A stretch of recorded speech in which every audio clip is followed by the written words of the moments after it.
Hey guys, in this video I will show you how to delete messages on Pinterest. Alright, so let's begin. To delete a message on Pinterest, first open the Pinterest app and make sure you're signed in to your account. Once you're on the Pinterest home screen, tap on the messages icon to open your conversations.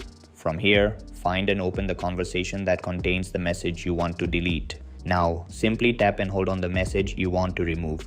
You will then see several different options appear on your screen. From these options, select delete. Pinterest will then ask you to confirm that you want to delete the message. Simply confirm the deletion to continue. As you can see, the message has now been successfully deleted from the conversation. However, there is one important thing to keep in mind. Depending on Pinterest's messaging behavior, deleting a message may not necessarily remove it from the other person's view, especially if they have already seen it. So make sure you delete the message as soon as possible if you don't want the recipient to see it. And that's it. So that's basically how you can delete messages on Pinterest. So that's all for this video.